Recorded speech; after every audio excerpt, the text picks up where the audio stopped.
আমার আপনার নেমে দয়া নবী নূর নবী বলে, বাবারা যারা নামাজের ভিতরে আল্লাহকে দেখতে পায় তাদেরকে বলা হয় আরেফ। আরেফ মানে হলো তারা আমার আল্লাহ পাকের পরিচয় পেয়ে গিয়েছে। জোরে বলো। যে সমস্ত বান্দা বান্দিরা নামাজ পড়তে পড়তে এই মনটা যাদের হয়ে গেছে, আল্লাহ আমাকে দেখতে পাচ্ছে, আমি দেখতে পাই আর নাই পাই, আল্লাহ আমাকে দেখতে পায়, এই মনটা যেই বান্দা করে ফেলেছে সেই বান্দাটাকে বলা হয় মুখলেস। মুখলেস মানে হলো ওই সমস্ত বান্দা বান্দির উপরে আমার আল্লাহ রাজি খুশি হয়ে গিয়েছে। ও ভাইয়ারা, আল্লাহ নবীদের প্রতি বিশ্বাস রাখতে হবে। নবীদের শরীরের ঘাম, নবীদের শরীরের পেশাব পায়খানা, নবীদের জবানের থুতুটা হলো পাক।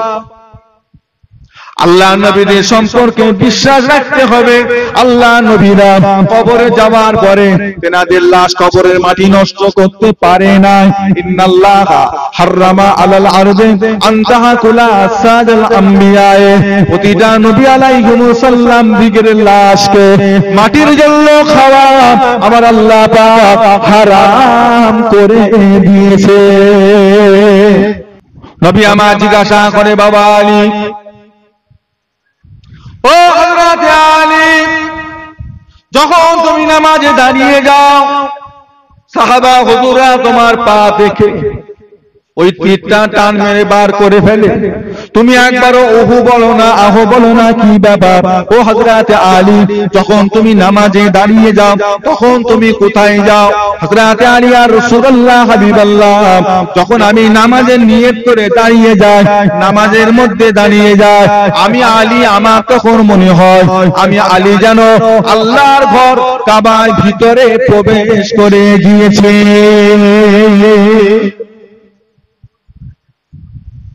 বুঝলে?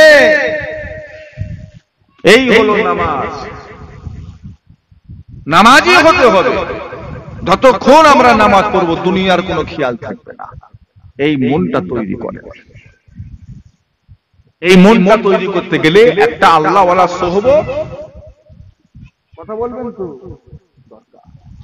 তিনি আপনাকে গাইড করবেন, তিনি আপনাকে বলবেন যে এইভাবে এইভাবে এইভাবে চলো, দিনে এতবার তওবা করো, ওই সময় মুরাকাবায় বসে আল্লাহ চিন্তা করো, ওই সময় মুরাকাবায় বসে কবরে কি করে থাকবে সেই চিন্তাটা মাথার ভিতরে করো।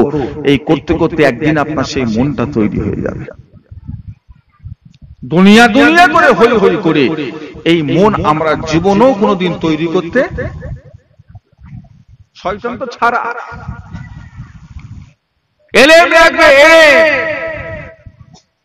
এলেমের ভিতরে কয়েকটা ভাগ, জাকিরি বাতিনি। আবার জাকিরি এলেমের ভিতরে কিছু ভাগ আছে। ইলমে আকায়েদ, বিশ্বাসগত এলেম। ইলমে ইবাদত, ইবাদত সম্পর্কে এলেম, কোনটা ফরজ, কোনটা সুন্নত, কোনটা ওয়াজিব, কোনটা না করলে নামাজ হয়ে যাবে, কোনটা করলে নামাজ হবে, কোনটা ছেড়ে দিলে নামাজই বাতিল হয়ে যাবে, এই সম্পর্কে আমাদের এলেমের দরকার আছে না? আগে ফরজ হবে না আগে সুন্নত? আগে কোনটা? আগে ফরজ না আগে সুন্নত? হ্যাঁ, আগে ফরজ, আগে হবে কার হুকুম, তারপরে হবে ওয়াজিব, তারপরে হবে সুন্নাত, তারপরে হবে নফল, তারপরে হবে মুস্তাহাব। সারা বছর নামাজের খবর নেই, শবে বারাতে মসজিদে জায়গায় পাওয়া যাচ্ছে। তার মানে কি ফরজ ছেড়ে দিয়ে নফল দাম আছে তো হাহু দেন না। ফরজের কোনো খবর নেই, সুন্নত পড়ার লেগে ঠেলাঠেলি চলছে, দাম আছে। সারা রাত তাহাজ্জুদ এত নামাজ পড়েছে, ফজরের নামাজ কাজা করে বেলা 11টায় ঘুম থেকে উঠছে। কি গো, তাহাজ্জুদের নামাজটা হলো সুন্নাত, ওটা আপনার ব্যক্তিগত ব্যাপার, ওটা না করলে আল্লাহ গুনাহ দেবে না, কিন্তু ফজরের নামাজ না করলে আল্লাহ ছেড়ে দেবে না। তাহলে আপনার কাছে গুরুত্ব থাকবে তাহাজ্জুদ নামাজে না ফজরের ফরজ নামাজে? সারা রাত যদি আমি তাহাজ্জুদ পড়ে ফজর নামাজ নষ্ট করি, লাভ হলো না লস হলো? কথা বলেন না রে ভাই। এরকম 100টা রাতের তাহাজ্জুদের নামাজ যদি একদিকে রাখা হয় আর ফজরের 2 রাকাত ফরজ নামাজ যদি অন্যদিকে রাখা হয়, কোনটা ভারী? 100 রাকাত নফল নামাজ পড়েও আপনি 2 রাকাত ফরজের সমতুল্য করতে পারবেন না। বুঝতে হবে আপনাকে ইলমে মুআমিলা, সম্পর্কগত ইলম।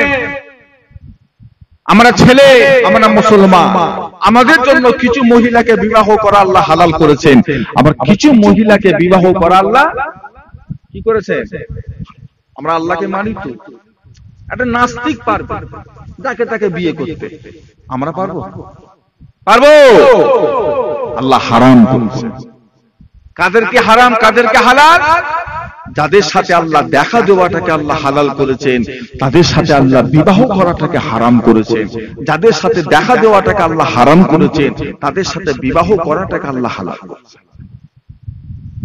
আপনার খালা, আপনার ফুফু, আপনার চাচি, আপনার নানি, আপনার দাদি, আপনার সৎ বোন, আপনার সৎ ভাই, আপনার সৎ মা, আপনার খালা, আপনার বোন, আপনার বোনের বাচ্চা, তার বাচ্চা, আপনার ভাই, আপনার ভাইয়ের বাচ্চা, তার বাচ্চা, এদেরকে বিয়ে করা হালাল না হারাম?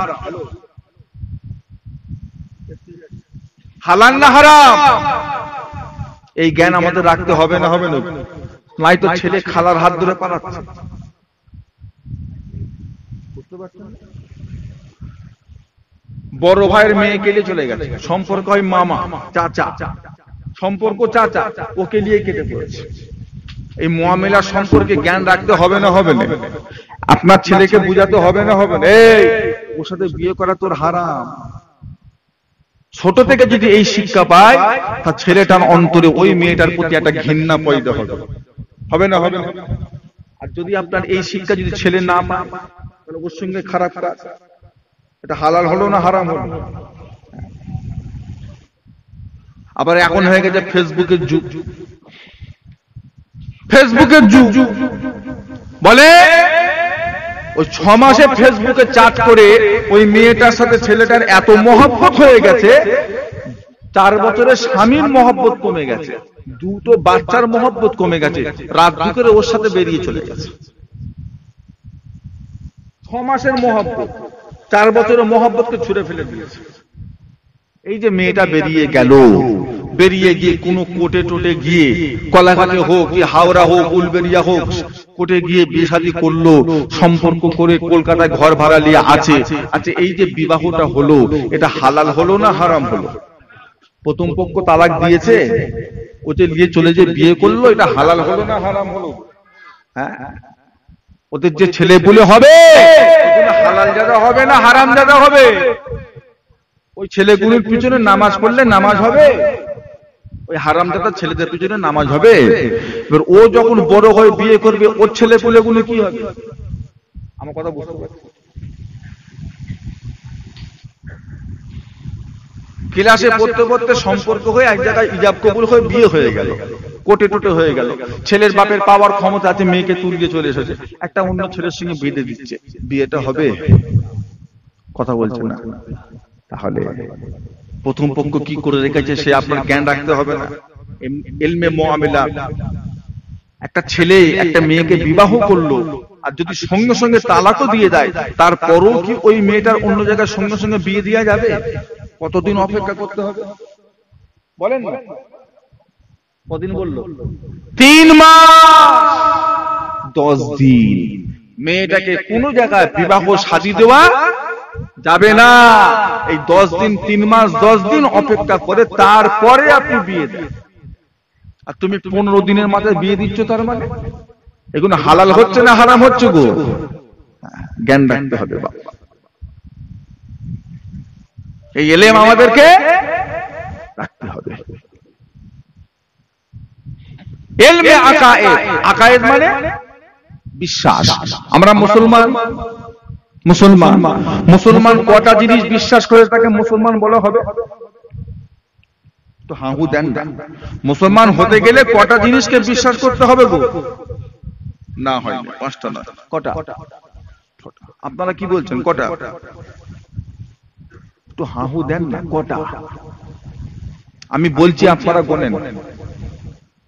আমানতু বিল্লাহি ওয়া মালাইকাতিহি ওয়া কুতুবিহি ওয়া রাসূলিহি ওয়াল ইয়াউমিল আখির ওয়াল কদরি খাইরিহি ওয়াশ শাররিহি মিনাল্লাহি তাআলা ওয়াল বা'সি বাদাল মউত।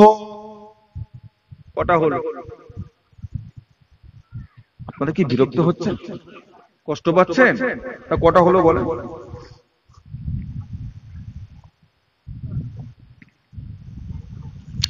আমানতু বিল্লাহ, কার উপরে বিশ্বাস? কেমন বিশ্বাস? আল্লাহ শুরু আছে? আল্লাহর শুরু নেই, আল্লাহ শেষ নেই। আল্লাহর ভান্ডারে কোন জিনিসের অভাব আছে? আল্লাহ কারোর মুখাপেক্ষ? আল্লাহ কাজ করতে গেলে কারোর সাহায্য লাগে? আল্লাহর প্রতি বিশ্বাস কেমন বিশ্বাস? গ্রামে বন্যা হয়েছে, কি কবরের মাটি ধস নেবেছে? গ্রামে কিছু কবরের মাটি ধস নেবেছে, 4-5টা কবর। গ্রামবাসী মাটি দিয়ে ঝোড়া দিয়ে কবর সব মুরবে, ধস নেবে গেছে, মাটি দিয়ে সমান করার জন্য কবরস্থানে ঢুকেছে। 2-5 জন মুরব্বী মানুষ ঢুকেছে, ঢুকে দেখছে প্রথম কবরটা উঁকি মেরে দেখছে 2-4টে হাত, বলছে মাটি চাপা দিয়ে দে। তারপরে কবরে গিয়ে দেখছে একটা কঙ্কাল, বলছে মাটি চাপা দিয়ে দে। তারপরে গিয়ে দেখছে কিচ্ছু নেই, মাটি চাপা দে। 4র্থ নম্বর কবরে গিয়ে দেখছে লাশও টাটকা, কাফনও টাটকা। জোরে বলা যাবে না। তার মানে বোঝা গেল ওই কবরের মাটি ভালো। বলছে হ্যাঁ বলছে। কবরের লাশ টাটকা মানে কবরের মাটি ভালো? হ্যাঁ বলছে। কবরের মাটি ভালো? তা কি ভালো? ব্যক্তিটা ভালো। যে আল্লাহ এই 4টে কবর শেষ হয়ে গেল, আর 5ম নম্বর কবরটা 20 বছর পুরাতন কবরটাকে এখনো লাশটাকে টাটকা রেখেছেন কে? কে রেখেছে? আল্লাহর প্রতি বিশ্বাস। এরকম হয় না? হয় না? আল্লাহ। তার মানে মাটি ভালো বলে লাশ টাটকা? ব্যক্তি ভালো, ব্যক্তির আমল। দ্বিতীয় নাম্বার হলো মালাইকাতিহি, কাদের উপরে বিশ্বাস? মালাইকা মানে কি? ফেরেশতা, ফেরেশতার উপরে বিশ্বাস। তৃতীয় নাম্বার হলো ওয়া কুতুবিহি, কিসের উপর?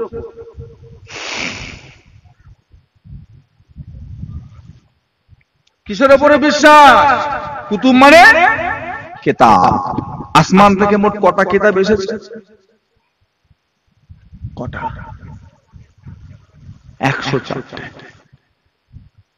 তার ভিতরে 4টে কিতাব হলো বড়, তাওরাত, ইনজিল, জবুর ও ফুরকান। ও ভাইজানেরা, তাওরাত হযরতে নবী মুসা আলাইহিস সালামের উপর আল্লাহ নাযিল করেছিলেন। জবুর হযরতে নবী দাউদ আলাইহিস সালামের উপর আল্লাহ নাযিল করেছিলেন। ইনজিল হযরতে নবী ঈসা আলাইহিস সালামের উপর আল্লাহ পাক নাযিল করেছিলেন। এই 3টে হলো কিতাবুল্লাহ। কার কিতাব? কিতাবুল্লাহ মানে কার কিতাব? আল্লাহর কিতাব কিতাবুল্লাহ। আর কুরআন শরীফটা কিতাবুল্লাহ নয়, কুরআন শরীফটা আল্লাহ পাকের কিতাব নয়, কুরআন শরীফটা হলো কালামুল্লাহ, কুরআন শরীফটা হলো আমার আল্লাহ পাকের কথা। মহব্বত হবে না? কার কথা? কার কথা? আল্লাহ ধ্বংস হবে? আল্লাহ ধ্বংস হবে? আল্লাহর কোরআন কি জীবনে ধ্বংস হবে? না। পৃথিবী ধ্বংস হওয়ার আগে আল্লাহর কোরআনটাকে আল্লাহ দুনিয়া থেকে তুলে নেবেন। তাওরাত আছে না ধ্বংস হয়ে গেছে? তাওরাত শরীফটা খ্রিস্টানদের কাছে রেখেছে না শেষ করে ফেলেছে? কথা বলছেন না। কঠিন কঠিন মাসলাগুলো, নিয়মগুলো তারা কেটে কেটে বাদ দিয়ে সহজ সহজ গুলো ঢুকিয়ে দিয়ে তারা তাওরাত শরীফটাকে ছিন্ন বিচ্ছিন্ন করে ফেলেছে। ইহুদিদের কাছে যে কিতাব আছে, আসমানি কিতাব, সেই কিতাব তারা সেই কিতাব রাখেনি, ওই কিতাবে নিজেদের মত শেষ করে ফেলেছে। বুঝলে? পৃথিবীতে একটাই কিতাব কোরআন শরীফ, রাসূলুল্লাহর যুগে যেমন ছিল আজও তেমন আছে, কিয়ামত পর্যন্ত তেমন থাকবে। জোরে বলবেন। বড় বড় লাইব্রেরিতে চলে যান, আসমানি কিতাব পাবেন, তাওরাত পাবেন, জবুর পাবেন, ইনজিল পাবেন। চারটে লেখকের কিতাবকে এক জায়গায় করে দেখবেন 4 রকম। তাওরাত লিখেছে 4 জন, 4 রকম। কিন্তু পৃথিবীর যে কোনো লাইব্রেরিতে চলে যান, কুরআন শরীফ পাবে 4 রকম নয়, একটাই রকম।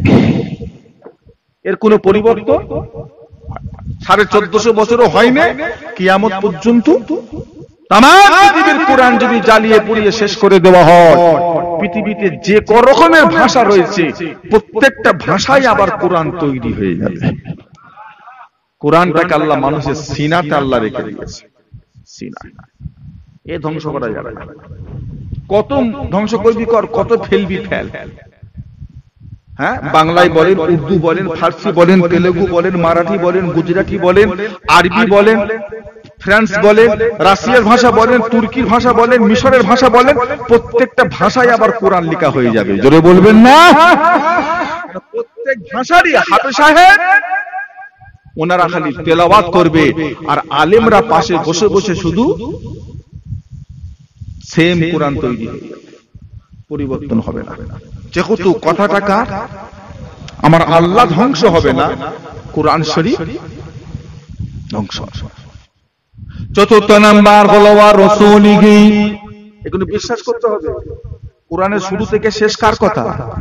আল্লাহর কথা। ঈমান রাখতে হবে। চতুর্থ নাম্বার হলো রাসূলিহি। কার উপরে বিশ্বাস? কার উপরে না, ওয়া রাসূলিহি। শুধু আমার নবী না সমস্ত নবী? শুধু আমার নবীকে নবী বলে মানা না সমস্ত নবীর প্রতি ঈমান রাখা? কি গো, নবীরা নামাজ পড়ে পড়ে নবী হয় নাই, নবীরা রোজা রেখে রেখে নবী হয় নাই, হজ করে করে নবী হয় নাই, যাকাত ফিতরা দিয়ে দিয়ে নবী হয় নাই, নবীরা বড় বেলায় নবী হয় নাই। আল্লাহ রাব্বুল আলামিন নবীদিগকে দুনিয়ায় নবী করেই দুনিয়ায় পাঠিয়েছেন। জোরে বলুন, তাই তো নাকি ইবাদত বেশি করতে বলে আল্লাহ নবী করেছে? নাকি আসমান থেকে নবী হয়েই দুনিয়ায়? নাকি 40 বছর বয়সের পর নবী? কথা বলেন না। ও ভাইয়ারা, আল্লাহ নবীদের প্রতি বিশ্বাস রাখতে হবে। নবীদের শরীরের ঘাম, নবীদের শরীরের পেশাব পায়খানা, নবীদের জবানের থুতুটা হলো পাক। আল্লাহ নবীদের সম্পর্কে বিশ্বাস রাখতে হবে। আল্লাহ নবীরা কবরে যাওয়ার পরে তেনাদের লাশ কবরের মাটি নষ্ট করতে পারে না। ইন্নাল্লাহা হারামা আলাল আরদি আন তাহাকুলা আসাদাল আম্বিয়া। প্রতিটা নবী আলাইহিস সালাম দিগের লাশকে মাটির জন্য খাওয়া আমার আল্লাহ পাক হারাম করে দিয়েছে। জোরে বলুন না। নবীদের লাশ টাটকা না শেষ হয়ে গেছে? নবী মানি, নবী মরে পচে গেছে, নবী মানা হলো? নবী মানি, নবীর লাশ টাটকা নেই, নবী মানা হলো? হ্যাঁ, ঈমান রাখতে হবে। নবীদের শরীরের পেশাব পায়খানা পাক না না পাক? আমাদের নবীদের জবানের থুতুটা পাক না না পাক? আমাদের থুতু না পাক? এত লোক বলছেন না পাক, আমাদের মুসলমানদের থুতু না পাক? থুতু খান না, না পাক খাচ্ছেন? চিন্তা করেন। আপনার বাড়ির মা যখন কোরআন শরীফ পড়তে বসে, পৃষ্ঠা যখন উল্টায়, মুখ থেকে একটু থুতু নিয়ে উল্টায় না? উল্টায় না? তো নাপাক জিনিস ঠেকালো? নাপাক জিনিস ঠেকালো তো? থুতু পাক না না পাক? আপনি যদি এখন এসে যদি বলেন হুজুর আপনার এই খেজুরটা একটু মুখে নিয়ে একটু চিবিয়ে আমার বাচ্চার গালে দেন, আপনার মুখে লালা মাখানো এই থুতুটা আমার বাচ্চা একটু খাক, এটা যদি আপনি করেন, এটা সুন্নতি তরিকা, তাহলে ও নাপাক জিনিস খেলো? আমার থুতু কে না পাক ছিল? সাহাবা হুজুরের রাসূলুল্লাহর কাছে করতেন। বড় বড় হাক্কানি আলেমরা যখন দুনিয়ায় যখন আসতেন, গ্রামে আসতেন, আগেকার মানুষরা ওই হাক্কানি আল্লাহ ওয়ালার মুখের জবানে থুতুটা আমার বাচ্চার শরীরে যায়, তিনারাও করতেন। ভুল করতেন না ঠিক করতেন? নাপাক জিনিস গেল। রাসূলুল্লাহ বলতে যখন তোমাদের কোনো পোকামাকড় কামড়াবে, তোমাদের কাছে সেরকম শেফা যদি না থাকে, তখন তোমরা কি দাও? কি দাও? থুতু হলো তোমাদের শরীরের বিমারের শেফা। জোরে বলবেন না? পাক না না পাক?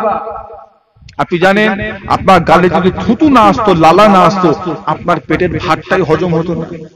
এই মুখের লালাটাই আপনার পেটের ভাতের হজমে সাহায্য করে। ডাক্তাররা কেন বলে বেশি করে চিবাও? কেন বলে বেশি করে চিবা? কেন বলে? আমাদের দাঁতের গোড়া থেকে একটা জিনিস ক্ষয় হয়, শরীরের লালাটা ক্ষয় হয়, ওটা ভাতে যত মাখবে তত আপনার হজম তাড়াতাড়ি হবে। মুসলমানদের থুতু তা বলে কাউকে জোর করে খাওয়াবেন?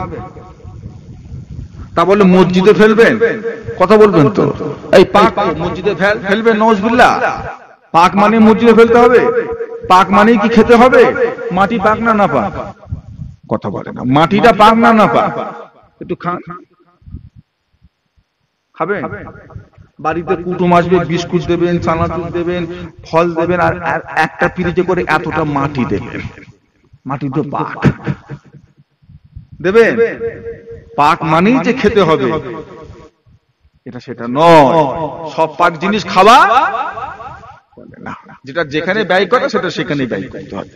থুতু পাক, যেখানে সেখানে ফেলবেন না, ভদ্রতা বজায় রাখবেন। শুধু পান আর গুটকা খেলে হয় না, খাওয়া শিখতে হয়। কথা বলবেন তো? ঘরের পাশে জানালা, রাস্তা, ওখানে খায় আর কিছু খায়, কি গো দেখতে ভালো লাগে? ঘরের দেয়ালের কোণে এখানে সেখানে ভালো লাগে? শুধু খেলে হয় না, পান খাওয়া শিখতে হয়। যদি আপনি ভদ্রতা বজায় রাখেন আপনি খান, আর যদি আপনার এই বদভ্যাস হয় এখানে ফেলা ওখানে ফেলা, খেতে হবে না। ব্যবহার খারাপ, খেতে হবে না। আপনি খাওয়া শিখতে পারেন না। আমার বাবাজিরা, দোস্তরা, বন্ধুরা, ভাইরা, পঞ্চম নাম্বার হলো আল কাদের খাইরিহি ওয়া শাররিহি মিনাল্লাহি তাআলা। জীবনের ভালো মন্দটা কোথা থেকে হয়? কথা বলবেন তো?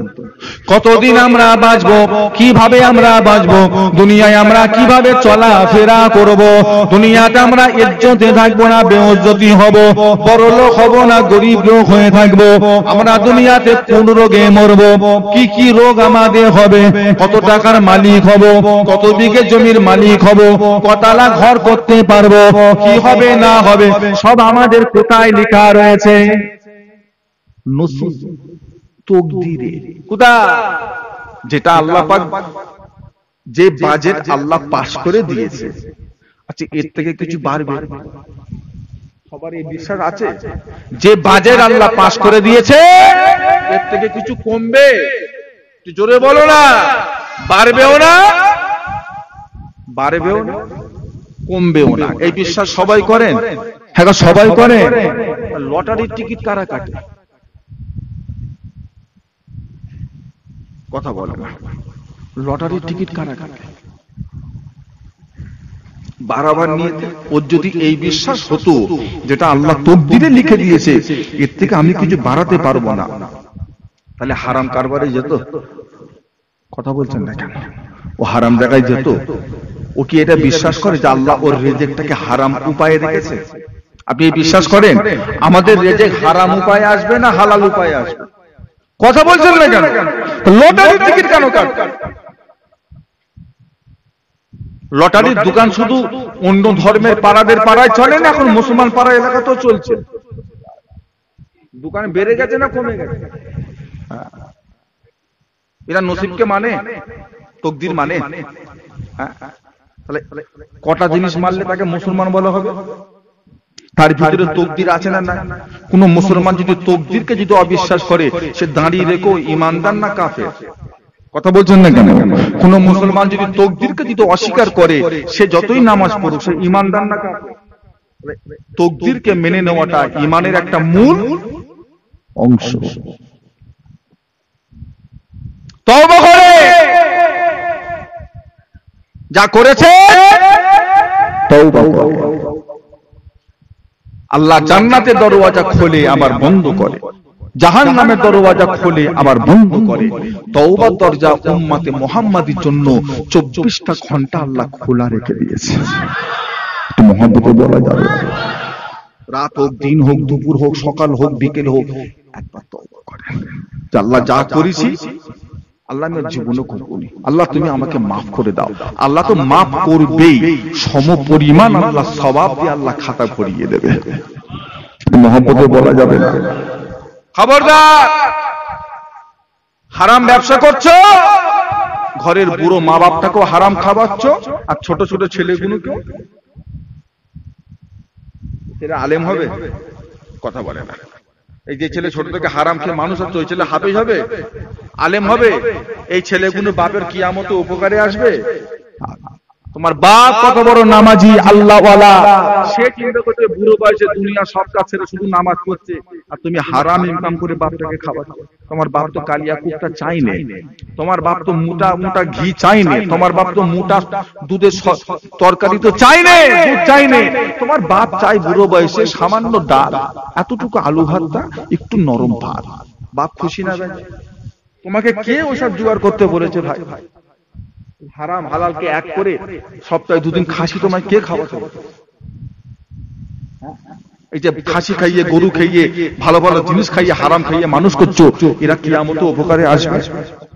যদি কিয়ামতে গিয়ে যদি আপনি জাহান্নামী হন, তখন ছেলেটাকে ডেকে বলেন, বাপ তুই শোন, তোদের করে ভালো খাওয়ানোর জন্য আমি একটু হারাম কারবার করেছিলাম, এখন তো জাহান্নামী হয়ে যাচ্ছি, তুই আমার দুটো গুনাহ লে। ওই ছেলে বাপকে নেবে দূরে। তুই পাগল আছিস নাকি? দুনিয়ায় আমি তোমার ছেলে ছিলাম, আমাকে খাওয়ানোটা তোমার কর্তব্য ছিল। তুমি হারাম খাইয়ে মানুষ করছো না হালাল খাইয়েছো, তোমার ব্যাপার, আমি কি করব? মনে দিতে পারবো না তো? ছেলে বলবে না? বলবে। সতর্ক, নিজের আখিরাত নিজে নষ্ট করবেন না। আমরা আল্লাহকে মানি, তওবা করে ফিরে আসেন। আমার আল্লাহ তওবার দরজা খোলা রেখেছে। আমার আল্লাহ বড় দয়াময়, আমার আল্লাহ বড় গফুর রহিম, আমার আল্লাহ পাক বড় রহমান। আল্লাহ নবী হযরত মুসা আলাইহিস সালাম, হুজুর আমার একদিন তুর পাহাড়ে চলে গেলেন আল্লাহ পাকের সঙ্গে কথাবার্তা বলার জন্য। ও ভাইজানেরা, হযরত নবী মুসা আলাইহিস সালাম আল্লাহর সঙ্গে কথা বলছেন। কথা বলতে বলতে এমন সময় আল্লাহ পাককে জিজ্ঞাসা করে বসলেন, ও রব্বুল আলামিন আল্লাহ পাক, ও রব্বুল আলামিন আল্লাহ পাক, আমি নবী মুসা, আমি একবার দেখতে চাই যারা যারা আমার অনুসরণ করে, যারা যারা আমার অনুকরণ করে, যারা যারা আমার কথা মতো চলে, তাদের ভিতরে সবচাইতে বড় গুনাহগার, সবচাইতে বড় পাপী, সবচাইতে বড় খারাপ বান্দা কে রয়েছে? আমি নবী মুসা ওই বান্দাটাকে এক নজর একবার দেখতে চাই। আল্লাহ পাক বলে, যাও নবী মুসা, চলে যাও, পাহাড় থেকে নিচেই নেবে, অমুক রাস্তার মোড়ে গিয়ে তুমি দাঁড়িয়ে থাকো, তুমি সেখানে গিয়ে দাঁড়িয়ে থাকবে, পরিচয় কাউকে দেবে না, কাউকে কিছু বলবে না। তুমি দাঁড়াবার পরে যেই মানুষটা তোমার চোখের সামনে দিয়ে হেঁটে হেঁটে যাবে, ওই মানুষটা হলো সবচাইতে বড় গুনাহগার। হযরত নবী মুসা আলাইহিস সালাম আল্লাহ পাকের হুকুম মেনে তুর পাহাড় থেকে নিচেই নেবে, সোজা রাস্তার মোড়ে চলে গেলেন। রাস্তার মোড়ে গিয়ে চুপটি করে দাঁড়িয়ে আছেন। কিছু সময় পর দেখতে পেলেন একজনা মানুষ ছোট একটা বাচ্চাকে কোলে করে নিয়ে হযরত নবী মুসা আলাইহিস সালামের সামনে দিয়ে হেঁটে হেঁটে চলে যাচ্ছেন। হযরত নবী মুসা মানুষটাকে দেখলেন সবচেয়ে বড় গুনাহগার, সবচেয়ে বড় পাপী, সবচেয়ে বড় খারাপ। আল্লাহ নবী হযরত মুসা আলাইহিস সালাম মানুষটাকে দেখে ঘৃণা করলেন। ঘৃণা করতে করতে আবার তিনি তুর পাহাড়ের রাস্তাতে রওনা হয়ে গেলেন। আল্লাহর সাথে কথা হতো নবী মুসা আলাইহিস সালাম। জিবরাইল ফেরেশতার আসার দরকার ছিল, যা দরকার ডাইরেক্ট কথা হচ্ছে। সে পাহাড়টা কোথায় আছে? কোথায়? মিশরে। हम देने के तैयार है, लेने वाला नहीं। वो ये दूर रहा गया, मूसा कलीमुल्लाह ना रह गए, रेस्म आज़ाद रहा गया। আজানের রেসেপ রয়ে গেছে, রুহে বেলালি না রহি। আজান রয়ে গেছে কিন্তু বেলালের রুহু আর এখানে ফলসফা রহা গায়া, তালকিনে গাজলি না রহি। ইলম রয়ে গেছে, ইলমটাকে সুন্দর করে বোঝাবার মতো ইমাম গাজ্জালিয়া নাম শুনেছেন না? শুনেছেন? আর দরবারে চলে যাবে। বড় হুজুরের দরবার রয়ে গেছে, মেজ হুজুরের দরবার রয়ে গেছে, ছোট হুজুর কেবলার দরবার রয়ে গেছে। মানুষগুলো আমার সাইফুদ্দিন চাচা হুজুর কেবলার দরবারটা এখনো আছে, আমার বড় চাচা জান পীর আল্লামা কালিমুল্লাহ হুজুর কেবলার দরবারটা আজও আছে, আমার গোলাম রহমান চাচার দরবারটা এখনো আছে। মানুষগুলো কই? কথা বলবেন তো? কই? চলে গেছে, দরবার ফাঁকা হয়ে গেছে। আমার আবু ইব্রাহিম সিদ্দিকী হুজুর কেবলার দরবারটা আছে, কিন্তু সেই মুচকে হাসির মানুষটাকে চেনেন না, চোখে দেখেন, কোন সময় রাগ করতে দুঃখ করতে দেখেছেন? সব সময় তেনার মুখে কই? সেই মানুষগুলো কই? বুক ফেটিয়ে ফেললো, চেঁচিয়ে চেঁচিয়ে মরে গেল। সেই মানুষগুলোকে দুনিয়ার জমিনে আর জীবনও পাওয়া যাবে না। একদিন আমাদেরও ঘর রয়ে যাবে, বাড়ি রয়ে যাবে, গাড়ি রয়ে যাবে, আমাদের বসানো গাছ রয়ে যাবে, কিন্তু একদিন আমরা কেউ থাকবো না, সব চলে যাবে। সময়কে দাম দেন, সময়কে মূল্যায়ন করেন, সময়কে ধরে রাখা যায় না। সময় বড় দামি জিনিস। আল্লাহ বলছে ওয়াল আসর, আল্লাহ সময়ের কসম খেয়েছে, ওয়াল আসরে, আমি সময়ের কসম খেয়ে বলছি, সময় হচ্ছে বড় দামি। সময়ের ভিতরে তোমরা যদি একটা সরষে পরিমাণ যদি ভালো কাজ করো, তার বদলা তোমরা কিয়ামতে পাবে। একটা সরষে পরিমাণ যদি তোমরা গুনার কাজ করে ফেলো, এরও বদলা তোমরা কিয়ামতে সরষে করে। হযরত নবী মুসা আলাইহিস সালাম মানুষটাকে দেখে ঘৃণা করছে। এখন আমার কথা হলো, মানুষ কার সৃষ্টি? আল্লাহর সৃষ্টি। মানুষকে যদি ঘৃণা করি, কার সৃষ্টিকে ঘৃণা করা হলো? আমরা ব্যক্তিকে ঘৃণা করব না গুনাহটাকে ঘৃণা করব? এটা আমরা ভুল করি। একটা ছেলে মদ খাচ্ছে, তাকে আমরা হেউ করে উড়িয়ে দিই, হ্যাঁ মাতাল, বেরো এখান থেকে, দূর হয় এখান থেকে, মাতাল কোথায়? তুই তো মাতাল, তুই তো মাতাল। ছেলেটার ভালো পথে আসবে? আসবে না। আপনাকে বলতে হবে, ভাই তুই তো ভালো ঘরের ছেলে, তুই এই গুনার কাজটা কেন করছিস?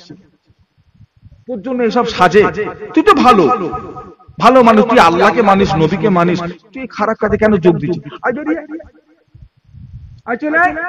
তোর মা কত ভালো, 5 ওয়াক্ত নামাজ পড়ে, আর তুই সব খেয়ে বেড়াচ্ছিস। ছেলেটা কিন্তু ফিরে একদিন আসবে, একদিন ও হিদায়াতের পথে আসবে। আর ও যদি এক পা যদি হিদায়াতের পথে আসে, আমার আল্লাহর রহমত ওর দিকে 10 পা এগিয়ে যাবে। ব্যক্তিকে ঘৃণা করা যাবে না, গুনাহটাকে ঘৃণা করতে হবে। আল্লাহর নবী হযরত নূহ আলাইহিস সালাম একদিন রাস্তায় চলতে চলতে একটা কুকুর দেখতে পেলেন। কুকুরটাকে দেখে নবী নূহ আলাইহিস সালাম নাকে কাপড় দিয়ে সরে গেলেন। কি গন্ধ রে বাবা! এতটুকু বলেছে, আল্লাহর হুকুমে কুকুরের জবান খুলে গেছে। সাথে সাথে, ও নবী নূহ, আল্লাহর নবী, আপনি কাকে দেখে ঘৃণা করছেন? আমাকে দেখে? কাকে দেখে ঘৃণা করছেন? আপনি জানেন না যিনি আপনাকে সৃষ্টি করেছে তিনি আমাকে সৃষ্টি করেছেন।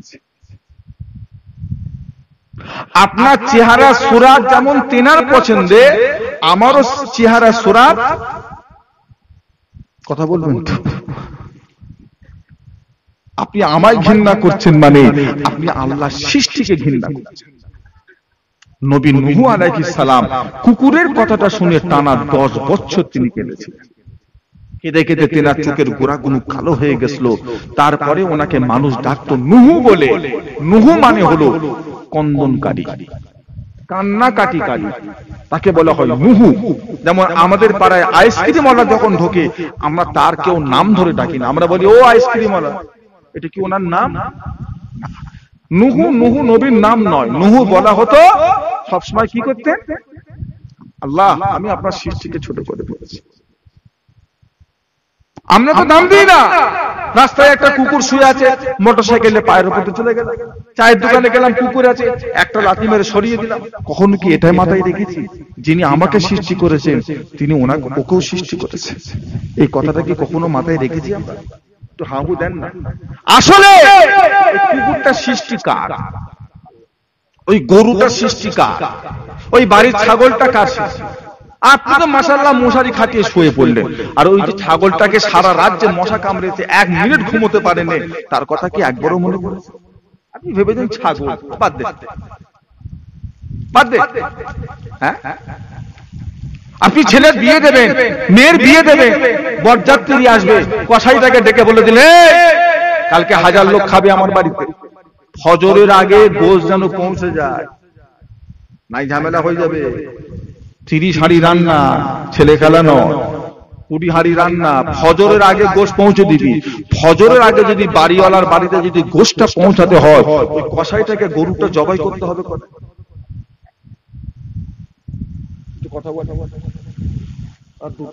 রাতটাকে আল্লাহ বানিয়েছেন আরামের জন্য না কষ্টের জন্য? শুধু মানুষের আরাম না, আল্লাহ সৃষ্টি জগতের সমস্ত জিনিসের আরামের জন্য। তো তুমি রাত 2টোর সময় গরুটাকে জবাই করলে কি করে? এটা ইনসাফি কাজ হলো না বেইনসাফি হলো? এটা ইনসাফি হলো না বেইনসাফি হলো? কুকুরটা, বিলাই, ছাগল, গরুটা একটু আরাম করছিল, সে গোয়াল ঘরে ছিল, তার একটা চিন্তা ভাবনা ছিল যে রাত যখন হয়ে গেছে আজকে আমাকে আর জবাই যা করবে ফজর বার, আমি একটু আরামে থাকবো। সেই সময় টেনে হিচড়ে বার করে তোমার বাপে সবরসানি বলে ফজরের আগে গরুটাকে জবাই করলে কি গো, কাজটা ঠিক হলো? হ্যাঁ, ইনসাফি কাজ হলো এটা না বেইনসাফি? কমসে কম ফজরের আজানটা হতে হতো, বেলা হতে। বাড়িতে জামাই এসে গেছে রাত 3টের সময়, রাত 9টার সময় গইলে থেকে, গোয়াল ঘর থেকে কি খুল্লা থেকে মুরগি বার করে তখনই জবাই করছে। কাজটা ঠিক হলো? ঠিক হলো?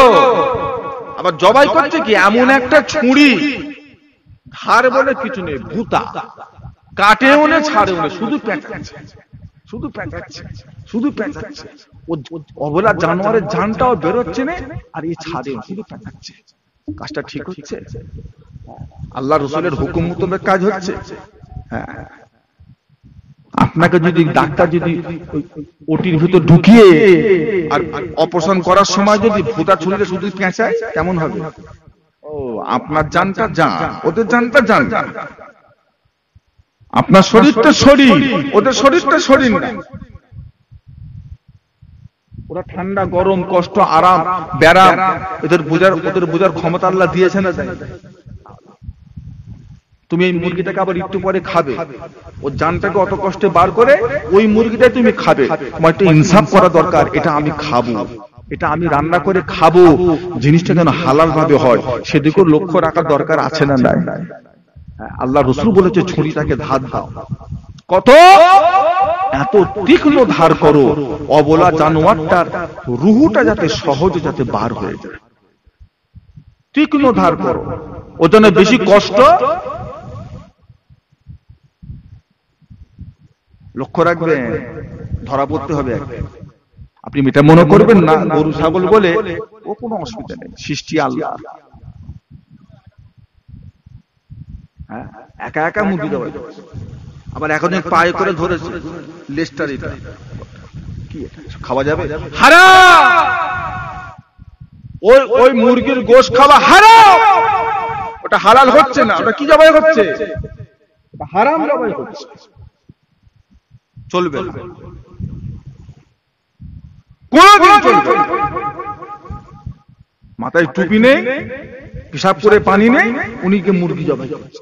হালাল হলো না হারাম হলো গো? কথা বলবেন তো? বিড়ি খেতে খেতে পাশে রেখে দিয়ে বলছে কই মুরগি লিয়া চালিয়ে দিয়ে, কি হলো?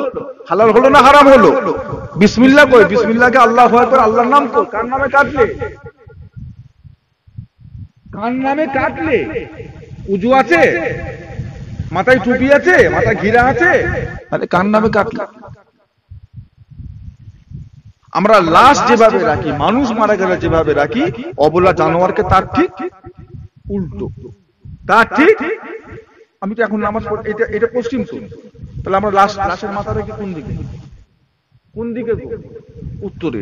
তাহলে অবলা জানোয়ার যখন জবাই করব তার মাথা কোন দিকে থাকবে? কথা বুঝতে পারছেন? মাথা থাকবে দক্ষিণে। নিয়ম মতো দুজন ধরে বিসমিল্লাহে পাঁচবারে নিয়ম মেনে। আবার একজন মুরগি এমন কাটে গলা টলা দুটো ভাগ হয়ে যায়। এটা হালাল হলো না মাকরুহ হলো? কথা বলছেন না কেন? হালাল হলো না মাকরুহ হলো? মাকরুহ। চলবে না, চলবে না। খুব সতর্কতা। খাবার ঠিক রাখবে।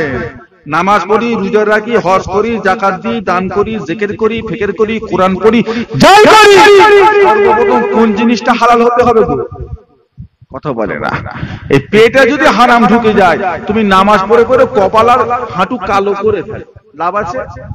সর্বপ্রথম আমাদের দেখতে হবে কোনটা হালাল খাওয়া। হালাল খাওয়া এটা যদি হারাম হয়ে যায়, ইবাদতের কোনো দামও থাকবে না। ইবাদত করো ওই ব্যক্তি কোনো মজা। আল্লাহর নবী হযরত মুসা আলাইহিস সালাম মানুষটাকে দেখলেন। মানুষটাকে দেখে তিনি বড় চিন্তিত হয়ে গেলেন। মনে মনে ঘৃণা করতে করতে আবার নবী মুসা তুর পাহাড়ের দিকে রওনা হয়ে গেলেন। ও ভাইজানেরা, আল্লাহর নবী হযরত নবী মুসা আলাইহিস সালাম তুর পাহাড়ে গিয়ে আল্লাহর সঙ্গে কথা বলতে বলতে বললেন, আল্লাহ সবচেয়ে বড় গুনাহগার, সবচেয়ে বড় পাপী, সবচেয়ে বড় খারাপ ওই বান্দাটাকে আমি দেখে নিয়েছি আল্লাহ। ও রব্বুল আলামিন, আল্লাহ পাক, আমি নবী মুসা এবার দেখতে চাই আমার কওমের ভিতরে সবচেয়ে বড় নেককার, সবচেয়ে বড় আল্লাহওয়ালা, সবচেয়ে বড় ভালো বান্দা কে রয়েছে। আমি নবী মুসা তাকে এক নজর দেখতে চাই। আল্লাহ পাক বলে, যাও নবী মুসা, চলে যাও, পাহাড় থেকে নিচেই নেমে ওই রাস্তার মোড়ে গিয়ে দাঁড়িয়ে থাকবে। যখন সূর্য ডুবাডুবি হয়ে যাবে, অস্তর যাওয়ার আগে একটা মানুষ তোমার সামনে দিয়ে হেঁটে হেঁটে আসবে। ওই মানুষটা হলো সবচেয়ে বড় নেককার, সবচেয়ে বড় আল্লাহওয়ালা, সবচেয়ে বড় ভালো। হযরত নবী মুসা আলাইহিস সালাম তুর পাহাড় থেকে নিচেই নেবে ওই রাস্তার মোড়ে এসে আবার দাঁড়িয়ে থাকলেন। এমন সময় দেখতে পেলেন সূর্য ডুবাডুবি অস্তরে যাবে। একটা মানুষ জঙ্গল থেকে বাইরে বেরিয়ে এলেন। নবী মুসা আলাইহিস সালাম লক্ষ্য করছেন মানুষটা কাছাকাছি হলো, সামনে দিয়ে হেঁটে হেঁটে যাচ্ছে। মানুষটাকে কাছে দেখে চিনতে পেরে গেলেন নতুন কোনো মানুষ নয়, নতুন কোনো মানুষ নয়। যেই মানুষটাকে আল্লাহ পাক সকালবেলা সবচেয়ে বড় গুনাহগার বলে পরিচয় করিয়েছিলেন, ওই মানুষটিকে আল্লাহ পাক আবার সন্ধ্যাবেলায় সবচেয়ে বড় আল্লাহওয়ালা দামি মানুষ বলে আমার আল্লাহ পরিচয় করিয়ে দিলে। ওই একই মানুষ, এক মাস নয়, একদিন নয়, এক বছর নয়, সকাল আর বিকাল। এবার আপনারা বলেন নবী মুসা আলাইহিস সালাম মানুষ হিসেবে, মিজাজ হিসেবে নরম না গরম? নরম না গরম? সব নবীর মিজাজ কি এক ছিল? নবী মানে মাটির ব্যাপার, তাই তো, মারবে ধরবে আর সব সহ্য করবে। নবী মানে এই কোন নবী দিয়েছে না দেয়নি? একটাতেই ছুঁয়ে ফেলেছে, একটা দিয়েছে, পুরো দুনিয়া শেষ হোক, ওকে আর উঠে দাঁড়াতে হবে। নবী মুসা আলাইহিস সালাম এক চড়ে ইন্না লিল্লাহ, গরম নবী ছিলেন। সব নবীর মিজাজ, আল্লাহর ফেরেশতাদের ভিতরে নরম গরম আছে না? না, সব ফেরেশতা নরম? সবাই জিবরাইল? মিকাইল নেই? আজরাইল ফেরেশতা নরম না গরম? খুব গরম ফেরেশতা। দয়া মায়া আল্লাহ পাক ওনাকে ওইভাবে তৈরি করেছেন। নবী মুসা আলাইহিস সালামের যুগের মানুষগুলো ছিল খুব বেঁকা। সেই যুগে নরম নবী দিলে ওরা নবীকে কাত করে ফেলে। আল্লাহ দিয়েছিলেন একটা এমন ছিল কওমের লোক, এত বড় বদমাশ ছিল মানুষ, এত বদমাশ ছিল। নবী মুসাকে এসে বলছে ঈমান আনতে পারি, রান্না টান্না করতে পারবো না, সব যেন জান্নাত থেকে আসে। বলছে তোমরা জান্নাত থেকে খাবে, বলছে ও আশা ছেড়ে দাও, আগে এখনই নিয়ে এসো। আল্লাহ ব্যবস্থা করে দিলেন মান্না ও সালওয়া, জান্নাতি খাদ্য, বসে বসে খাচ্ছে। পানি হয় না, নবী মুসাকে বলছে কই পানির ব্যবস্থা করো, পানি হয় না। আল্লাহ পানি দেয় না, খরা পড়ে যাচ্ছে, আল্লাহ পানি দাও। নবী মুসা আল্লাহ পানি দাও। এই এমন উম্মত এক্ষুনি আবার হরতাল করে বসবে, বন্ধ করে বসবে, আল্লাহ পানি দাও, পানি দাও। আল্লাহ বলে যাও নবী মুসা, তোমার সব কওমের লোকেদের করে দিয়ে মাঠে নিয়ে গিয়ে নামাজ পড়ে দোয়া চাও, আমি আল্লাহ পানি দেবো। জোরে বলবেন না? কি নামাজ? কি নামাজ? পানির নামাজকে কি নামাজ বলা হয় গো? সালাতুল ইস্তিকাজার নামাজ। যখন পানি হয় না তখন গ্রামের সবাইকে নিয়ে মসজিদে নিয়ে গিয়ে 2 রাকাত নামাজ পড়তে হয়। হাদিস পাক থেকে পড়া। নবী মুসা গেলেন, সবাইকে নিয়ে গিয়ে নামাজ পড়ে দোয়া আছে, বসে আছে, পানি হবে। আল্লাহ যখন বলেছে, এটা কোনো সন্দেহ আছে? পানি হবে, পানি হয়। নবী মুসা বলে আল্লাহ পানি কই? আপনি বললেন পানি হবে। আল্লাহ বলেন নবী মুসা তোমার এই দলের ভিতরে একটা গুনাহগার আছে, এত বড় গুনাহগার, এত কঠিন, ও যতক্ষণ না বেরোয় আমি আল্লাহ পানি দেবই না, তোমাদের কারো দোয়া কবুল। নবী মুসা বলছে কে আছে বাবা? সবচেয়ে বড় গুনাহগার, বেরিয়ে যাও, বেরিয়ে যাও, তোমার জন্য পানি হয়নি, সব কষ্ট পাচ্ছে তোমার জন্য, বেরিয়ে যাও, তুমিও পানি পাবে, আপাতত তুমি বেরিয়ে যাও। নবী মুসা অপেক্ষা করছে, কেউ বেরোবে। আরে বেরোবি তো। এখন সে চিন্তা করতে যদি বেরিয়ে যায়, নবী মুসার যে গর্ব, ও তোর জন্য পানি আটকে ছিল এখানে। কিছুক্ষণ পরে নবী মুসা সাল্লাম আবার নামাজ পড়ে দোয়া চাইলেন, সাথে সাথে পানি শুরু হয়ে গেল। জোরে বলুন না? নবী মুসা ধরে চাল, আল্লাহ এটা কি হলো? কেউ তো বেরোয়নি, কেউ তো বেরোয়নি, কি হলো? আল্লাহ পাক ওই সময় বলল আমার নবী মুসা এটা তুমি বুঝতে পারবে না, ওই মস্ত বড় গুনাহগার বান্দাটা আছে দলের ভিতরে থেকে আমি আল্লাহর কাছে বান্দাটা তওবা করে নিয়েছে। বান্দাটা দলের মধ্যে থেকে বলে আল্লাহ পাক এত হাজার হাজার মানুষের সামনে যদি আমি বেরিয়ে যাই, সবাই আমার গুনাহটা জেনে যাবে, সবাই আমার যদি গুনাহটা জেনে যায়, সবাই আমাকে ঘৃণা করবে, তাচ্ছিল্য করবে। ও রব্বুল আলামিন আল্লাহ পাক আপনার নবী মুসা বড় গরম নবী, যদি আমি বার হতে যাই উনি আমাকে ডেকে হয়তো মারামারি রাগারাগি বকাবকি করবেন। আল্লাহ আমি এখানে দাঁড়িয়ে দাঁড়িয়ে ওয়াদা করছি আপনি আমাকে এবারের মতো ক্ষমা করে দেন, এই গুনাহ আমি আর জীবনেও কোনোদিন করব না। আল্লাহ পাক বলে নবী মুসা বান্দা একবার তওবা করে নিয়েছে, আমি আল্লাহ পাক তার তওবাকে কবুল করে নিয়েছি, তার জীবনের গুনাহকে maaf করে দিয়ে আমি আল্লাহ তার দোয়া চাওয়ার ওসিলায় সমস্ত উম্মাতদের উপরে আমি আল্লাহ রহমত বর্ষণ করে দিয়েছি।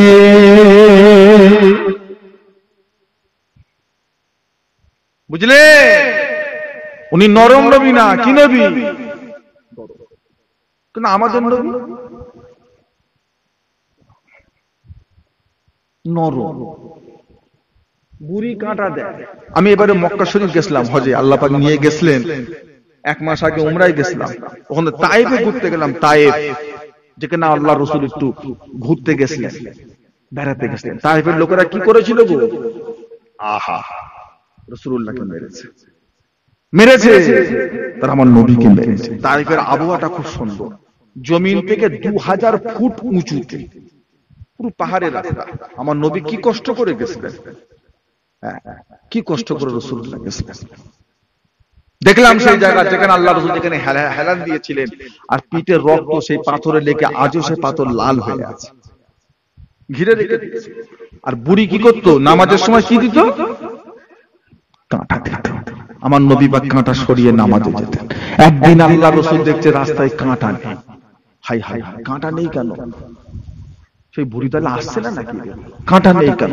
প্রথম দিন এলো কাঁটা নেই, দ্বিতীয় দিন কাঁটা নেই, তৃতীয় দিন কাঁটা নেই। রাসূলুল্লাহর মনটা খারাপ হয়ে গেল, বুড়িটা কি অসুস্থ হয়ে গেল? নবী এবার আস্তে আস্তে বুড়ির ঘরে দেখতে গেছে, কাঁটা বিছাই নেই কেন, বুড়ি কেমন আছে। যে দেখছে বুড়ি মা অসুস্থ, আমার রাসূলুল্লাহ তাকে দেখতে গেছে। বুড়ি কি গো, তুমি কাঁটা বিছাতে যাওনি? তোমার কি হয়েছে, কি ব্যাপার? ইয়া রাসূলুল্লাহ, আমি বড় অসুস্থ। ইয়া রাসূলুল্লাহ, আমি আপনার পথে কাঁটা দিই, তারপরও আপনি আমাকে দেখতে এসেছেন। আপনার মন এত সুন্দর, এত নরম, আমি এই হাত বাড়াচ্ছি, আপনি আমাকে ঈমানের কলেমাটা একবার পড়িয়ে দেন। একবার আপনি আমাদের কলেমাটা পড়িয়ে দেন। সেই বুড়ির ঘর আজও তায়েফে রাখা আছে, আমি ঘর দেখে এসেছি। রাসূলুল্লাহ যেখানে নামাজ পড়তেন সেই জায়গা আজও সেইভাবে আছে। বুঝলে, এসব দেখলে কি হয়? ঈমান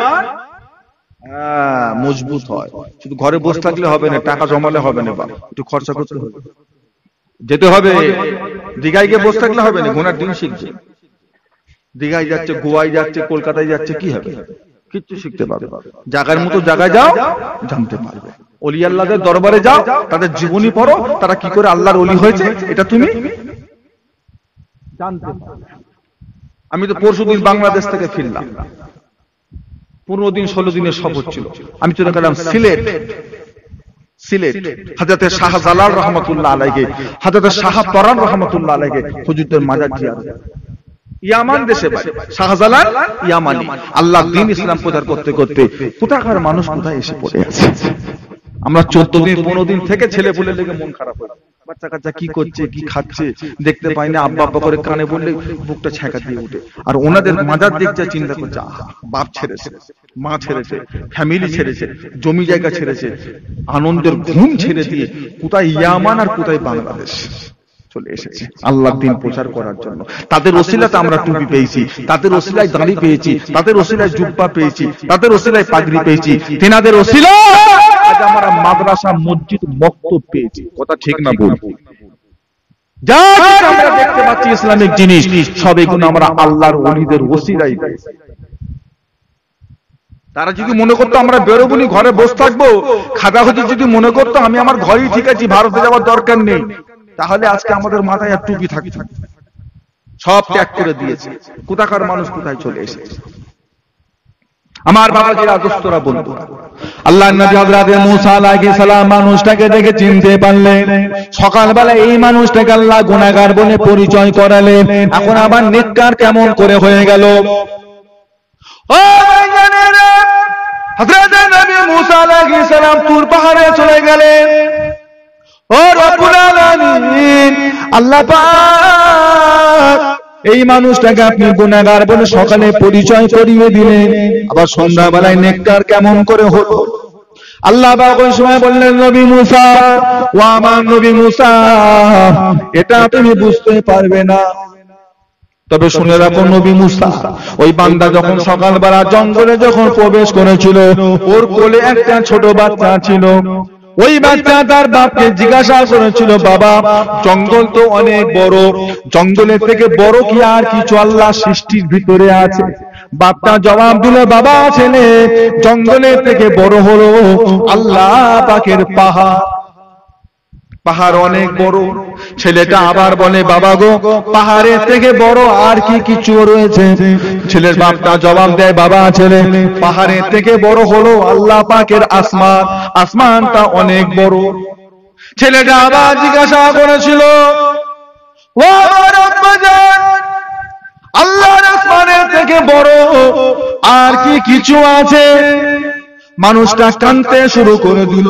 ও আমার নবী মুসা, মানুষটা কেঁদে কেঁদে তার বাচ্চাকে বুকে জড়িয়ে ধরে বলেছিল, বাবা, আল্লাহর আসমানের থেকে বড় একটা জিনিস রয়েছে, সেটা হলো তোমার বাপের গুনাহ, তোমার বাপের অন্যায়, তোমার বাপের অপরাধ, তোমার বাপের ভোগ। তোমার বাপ জীবনে এত বড় বড় গুনাহ করেছে, ওই গুনার খাতাটা যদি খোলা হয়, পৃথিবীর এক সীমানা থেকে আর একটা সীমানায় পৌঁছে যাবে। আল্লাহর সাথে শিরক করেছি, নাফরমানি করেছি, জিনা করেছি, হারাম খেয়েছি, গুনার কাজ করেছি। ছেলেটা ওই সময় বলেছিল, বাবা গো, তোমার গুনাহ থেকে বড় আল্লাহর কাছে কি আর কিছুই নাই?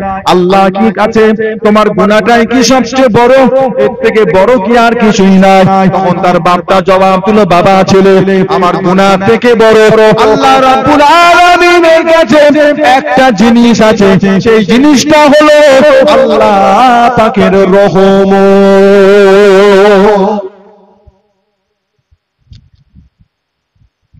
ও বাবা ছেলে, আমার গুনাহ থেকে রহমত অনেক বড়, আল্লাহর রহমতটা অনেক বড়। ও হযরতে নবী মুসা, আমার অত বড় গুনাহগার বান্দা যখন আমার রহমতকে বড় বলে ফেলেছে, আমার রহমতের প্রশংসা করে ফেলেছে, আমি আল্লাহ কি পারি তার গুনাহগুলো তখনও জমিয়ে রেখে দিতে? যখনই আমি আল্লাহর রহমত বড় বলে ফেলেছে, আমি আল্লাহর রহমতে জোশ মেরে দিয়েছে, আমি আল্লাহর রহমতে জোশ মেরে দিয়ে ওই বান্দাটার জীবনের সমস্ত গুনাহকে মাফ করে দিয়ে আমি আল্লাহ ওই বান্দাটা তোমার কওমের ভিতরে সবচাইতে বড় নেককার বান্দা বানিয়ে দিয়েছে। জোরে বলুন না, নারে তাকবীর, নারে তাকবীর, দরুদ শরীফ আল্লাহুম্মা।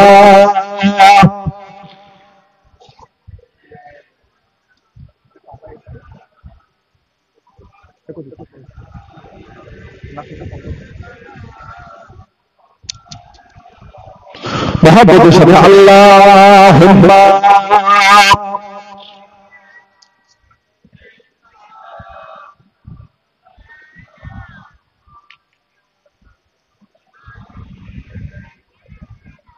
शफियाना हबीबाना हमें जानो दिल से प्यारा मोहम्मद, मोहम्मद की हमो है हमारा मोहम्मद, जो आंखों में आए तो कब तक रहेगा ये पर्दा हमारा तुम्हारा मोहम्मद।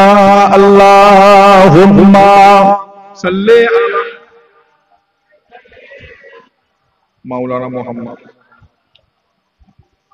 वाला आले। की गो जिज्ञासा करो আমার দিনদার ইমানদার নেককার আল্লাহওয়ালা ভাইরা, আমার দোস্তরা বন্ধুরা, আমার সমবয়স্ক ভাইরা, আমার বয়সে বেশি যারা আছেন, আমার বড় ভাইরা, আমার ছোট ছোট ভাইরা, গুনাহ সবার হয়েছে, অন্যায় সবার হয়েছে, অপরাধ সবার হয়েছে, ভুল সবার হয়েছে। আমাদেরকে তওবা করতে হবে, তওবা করতে হবে। তওবা করা আমাদের বাপ শিখিয়ে গেছে। হযরতে নবী আদম আলাইহিস সালাম শিখিয়েছে না শিখাই না? শিখিয়েছে।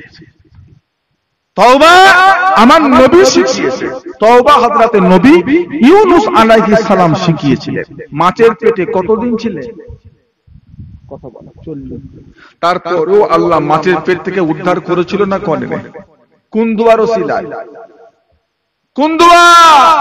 দুআয়ে ইউনূস, লা ইলাহা ইল্লা আনতা সুবহানাকা ইন্নী কুনতু মিনাজ জালিমিন। যখন আমরা বিপদে পড়ব, মুসিবতে পড়ব, কোন জায়গায় বাধা পড়ে যাব, মুসিবতের ভিতরে থাকব, তখন আমরা কোন দোয়া পড়ব? যখন আমরা রাতের অন্ধকারে আল্লাহর কাছে যখন আমরা জীবনের গুনাহকে মাফ চাইব, তখন আমরা কোন দোয়া পড়ব? রব্বানা যালামনা আনফুসানা ওয়া ইল্লাম তাগফির লানা ওয়া তারহামনা লানাকুনান্না মিনাল খাসিরিন। চলবো, ফিরবো, বেরাবো, সব সময় জাবানে জাবানে থাকবে আস্তাগফিরুল্লাহ, আস্তাগফিরুল্লাহ, আস্তাগফিরুল্লাহ। সবচেয়ে ছোট্ট তওবা হলো আরো আস্তাগফিরুল্লাহ ওয়া আতুবু ইলাইহি, আস্তাগফিরুল্লাহ ওয়া আতুবু ইলাইহি।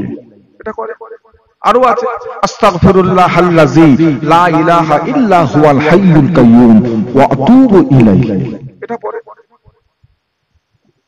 পড়তে হবে। তওবা করতে ভুলে গেলে হবে না। দিনের দিন গুনাহ, দিনে দিনে মাপ চেয়ে নিতে হবে। যখন আমরা মরে যাব আমলের দরজা বন্ধ। কবরে গিয়ে 1000 বার করে পড়লো আর একটা গুনাহ মাফ হবে? মাপ দুনিয়া থেকে করবে, এই গুনাহ নিয়ে কবরে না। এই গুনার হিসাব দিতে কিয়ামতের দিনে কারো থুতনি পর্যন্ত শরীরের ঘামে ডুবে যাবে। এই গুনার হিসাব দিতে কিয়ামতের দিনে নিজের শরীর থেকে এত ঘাম বের হবে, নিজের ঘামে বান্দা হাবুডুবু খেতে থাকবে।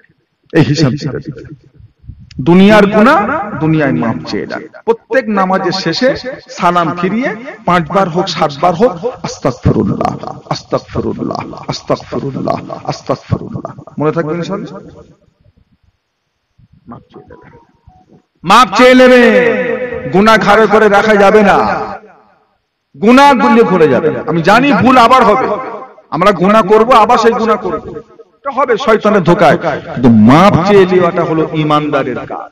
ঈমানদার কখনো গুনাহ করে আল্লাহর রহমত থেকে নিরাশ হয়ে লা তাকনাতু মির রাহমাতিল্লাহ, আল্লাহ বলছে তোরা আমার রহমত থেকে নিরাশ হয়ে ইন্নাল্লাহা ইয়াগফিরুয যুনুবা জামিয়া, নিশ্চয় আমি আল্লাহ তোদের গুনাহকে maaf করে দেব।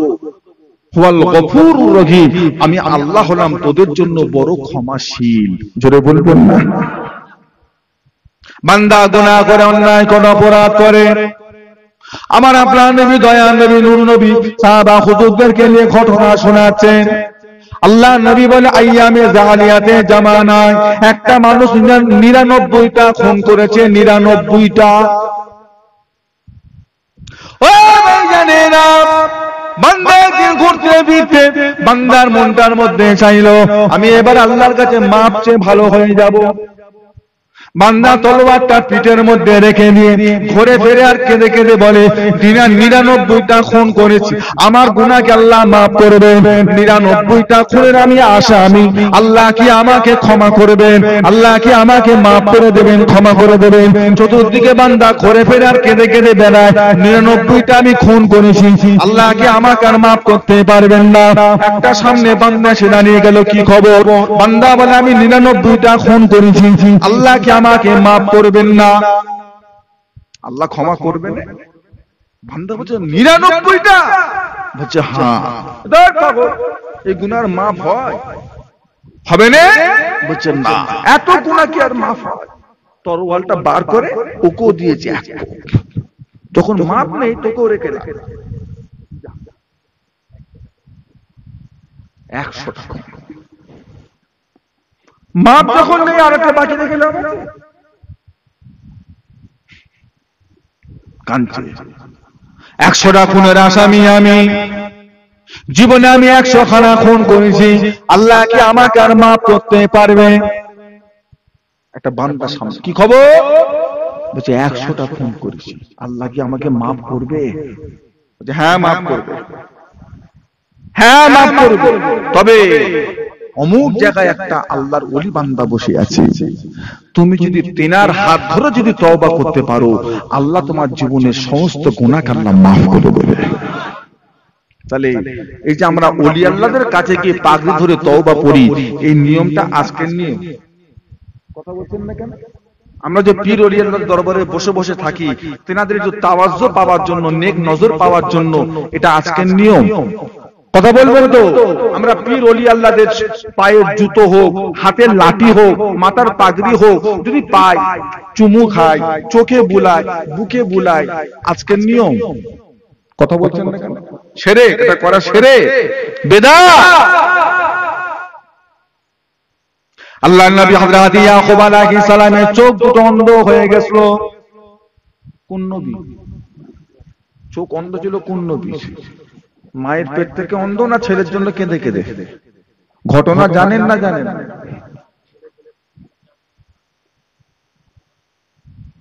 হযরত নবী ইয়াকুব আলাইহিস সালাম অন্ধ হয়ে গেলেন। মিশরে থাকতেন সেই নবী, মিশরে একবার খরা দেখা দিল, খরা। ও ভাইজানেরা, সেই সময় থেকে আল্লাহ পাক হযরত নবী ইউসুফ আলাইহিস সালামকে ওই মিশরের জমিনে বাদশা বানিয়ে দিয়েছিলেন। তো মহব্বতে বলবেন না, আল্লাহ পারে না পারে? নবী ইউসুফকে তারা কোথায় ফেলে দিয়ে গেছে? কুয়া থেকে আল্লাহ তাকে কোথায় তুলে দিলেন? বাদশা। বাদশা। সেই জামানায় এমন খরা দেখা দিল, সমস্ত এলাকার মানুষরা রাজার কাছে এসে ত্রাণ চাইতো, দান চাইতো। ওই 10 ভাই 10টা উঠে করে চলে এসেছে হযরত নবী ইউসুফ আলাইহিস সালামের কাছে এসে পরিচয় দিয়ে বলছে, আমরা হলাম আল্লাহর নবীর সন্তান। নবীর সন্তান? কোন নবী? বলছে ইয়াকুব নবীর সন্তান। নবী ইউসুফ চিনতে পেরে গেছে এরা হলো আমার সেই, কিন্তু পরিচয়। ও ভাইজানেরা, সমস্ত ঘটনার কথা খুলে বললেন, সব ঘটনার কথা খুলে শুনলেন। হযরত নবী ইউসুফ জিজ্ঞাসা করছে, তোমাদের আব্বা হযরত নবী ইয়াকুব কেমন আছে? তারা বর্ণনা করে তিনি এখন ভালো আছেন, তবে তেনার একটা ছেলেকে বাঘে খেয়ে ফেলেছে বলে তিনি কেঁদে কেঁদে অন্ধ হয়ে গেছে। তিনি চোখে আর দৃষ্টি দেখতে পান না, দুটো চোখ তেনার অন্ধ হয়ে গেছে। এই কথাটা যখন শুনলেন আল্লাহ নবী হযরত ইউসুফ আলাইহিস সালাম তিনি ঘরে চলে গেলেন, একটা জুব্বা জামা বার করে নিয়ে এলেন, জামাটা তেনাদের হাতে দিয়ে বললেন যাও চলে যাও, এই জামাটা নিয়ে চলে যাও তোমার আব্বার কাছে গিয়ে তোমার আব্বার চোখে একটু পুলিয়ে দেবে, যাও জামাটা নিয়ে চলে যাও। 10টা ভাই মিলে তেনার দান নিয়ে যখন আবার মিশরের জমিনে ফিরে এসে তেনার আব্বার কাছে হাজির হলেন, সমস্ত ঘটনার কথা খুলে বললেন বাদশা অনেক ভালো, আমাদেরকে অনেক দান তিনি করেছেন, টাকা পয়সা জিনিসপত্র অনেক কিছু তিনি আমাদেরকে দিয়েছেন। ও আমার আব্বা জান, তিনি আপনার কথা শুনে একটা জামা দিয়েছেন, আপনার চোখে জামাটা বুলাতে বলেছে, যদি আপনি হুকুম দেন জামাটা আপনার চোখে বুলানো হবে। আল্লাহ নবী হযরত ইয়াকুব আলাইহিস সালাম হুকুম দিলেন বাবারা জামাটা আমার চোখে একবার বুলিয়ে দাও। তখন জামাটা কাছে নিয়ে এসে আল্লাহ নবী হযরত ইয়াকুব আলাইহিস সালামের চোখেতে বুলানো হয়ে গেল। আল্লাহ পাক তিনি তেনার কুদরতি ক্ষমতায় হযরত নবী ইয়াকুব আলাইহিস সালামের চোখের জ্যোতি আল্লাহ ফিরিয়ে দিলে।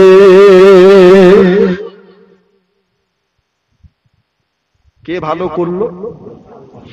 জামা। কথা বলে জামা ভালো করলো। কে ভালো করলো? এতদিন করেন কেন? এতদিন করেন কেন? এই ঘটনাটা আতিপাতি কিতাবের ঘটনা না আল্লাহর কোরআনের ঘটনা? তো হাহু দেন, এই ঘটনাটাকে অস্বীকার করতে পারবেন? মিথ্যা বলতে পারবেন? জাল বলতে পারবেন?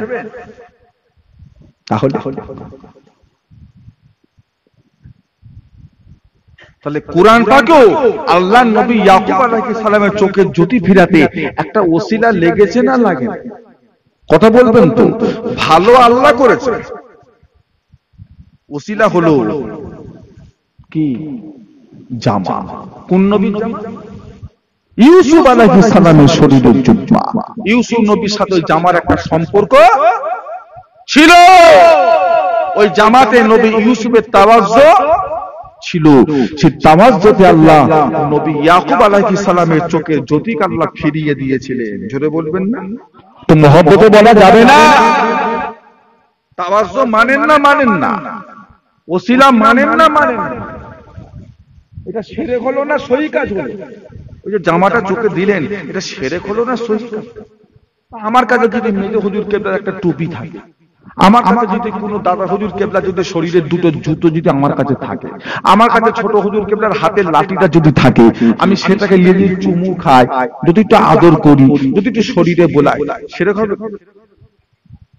কথা বলছেন না কেন? শিরক হবে? হ্যাঁ শিরক হবে। তাওয়াজ্জু, এই লাঠিটার সাথে আল্লাহর ওলির একটা সম্পর্ক, তাওয়াজ্জু, নেক নজর ছিল। বাবা আমার লাঠি কই রে? ছিল না? একটা সম্পর্ক ছিল। নবী আমার যখন মিরাজ শরীফে গেলেন, আরশে আজিমের কাছ থেকে জিবরাইল ফেরেশতা সরে গেল, আরশে আজিম থেকে গেলে সিদরাতুল মুনতাহা। এই জায়গাটা কি আছে না আছে দুজন জানে, আল্লাহ আর আমার নবী। জোরে বলবেন না? আর কেউ গেছে? চলে গেলে কাছাকাছি হয়ে গেল। কত কাছাকাছি, কত কাছাকাছি! তীরটাকে টেনে, তীরের মাথাটাকে ধনুকে যত কাছে আনা যায়, আমার আল্লাহ আমার নবী অতটা কাছাকাছি হয়েছিলেন। আল্লাহ পাক কি করলে? আল্লাহ পাক আমার নবীর পিঠের উপরে কুদরতি হাত খানাকে রাখলেন, পিঠে অথবা বুকে। নবী বলছে আমি ঠান্ডা ঠান্ডা একটা অনুভব করতে লাগলাম। আল্লাহ পাক যখন হাতটাকে সরিয়ে নিলেন, আল্লাহ পাক আমার ভিতরে দুনিয়ার শুরু থেকে শেষ আসমান এবং জমিনের সমস্ত এলেম আল্লাহ পাক আমার ভিতরে করে দিলেন। জোরে বলুন না? এটা আল্লাহ পাক কি দিলেন? তাওয়াজ্জু। কি দিলেন? তাওয়াজ্জু। আমার কথা বুঝতে পারছেন? আম্মা জান হযরত আয়েশা সিদ্দিকা রাদিয়াল্লাহু তাআলা আনহা বলেন, নবী পাক যখন আমার ইন্তেকাল হয়ে গেছে, আল্লাহর নবীর ইন্তেকালের পরে আমি আয়েশার কাছে আল্লাহর নবীর একটা জুব্বা মোবারক ছিল, ও মদিনার মানুষেরা শুনে রেখে দাও, যখন মদিনার ভিতরে কারো শরীর অসুস্থ হয়ে যেত, খারাপ হয়ে যেত, যখন মদিনার কোন মানুষ বিমারে পড়ে যেতে, আমি আয়েশা আল্লাহ রাসূলের জুব্বাটা নিয়ে ওই মানুষটার বাড়িতে চলে যেতাম। মানুষটার বাড়িতে পৌঁছে গিয়ে একটা পাত্রেতে পানি রেখে আল্লাহ নবী জুব্বাটা ডুবিয়ে দিতাম। জুব্বাটা তুলে নিয়ে ওই পানিটাকে নিয়ে ওই মানুষটিকে গোসল করিয়ে দিলে ওই মানুষের শরীরের বিমারটাকে আমার আল্লাহ ভালো করে দিতে। জোরে বলুন না, কে ভালো